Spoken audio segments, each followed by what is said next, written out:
CDOT has begun its investigation into what caused the soil and concrete failure on US 36 this week.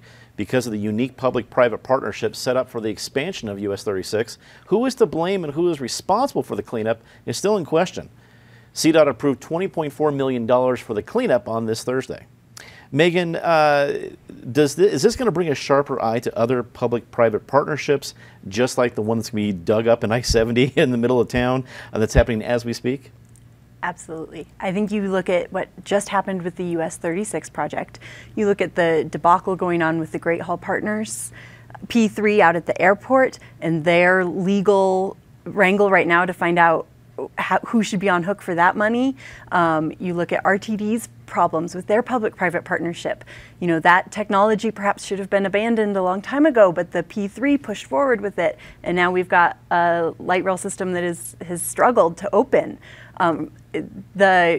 This is perhaps the nail in the coffin of public-private partnerships in this town. We are going to be so skeptical, I think, when these come forward. Now, it's possible that this US 36 was unavoidable, that it wasn't a construction defect, but I think you're going to see legal wranglings about who's financially responsible, even though that contract was sold as they are responsible for maintaining this road for the next... I think they're going to fight it and try and get CDOT to have to pay those millions of dollars. It's going to be ugly. I think that this could be the end of public-private partnerships in Colorado. Patty, does this mess only get worse? Well, in the meantime, it's going to be a boon for any lawyers who deal with public-private partnerships. The only other beneficiary I can see, and I saw it a lot as I was driving back and forth on the back roads from Boulder this weekend, is the Rocky Flats Bar and Grill, which just reopened on Highway 93, very conveniently when you've got 36 going down. David, what do you think? Legally, is this thing going to be as messy as what the highway looks like right now? Yes, but the highway will be fixed in months, but the litigation will go on for years. But you got to give a lot of praise to CDOT for how well it's handled things. They got the lane adjustments done a day ahead of schedule so that they were working on Tuesday.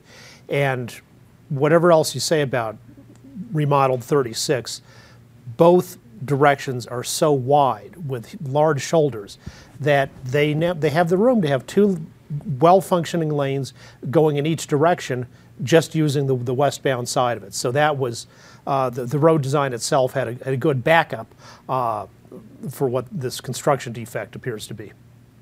Ed, wrap it up for us.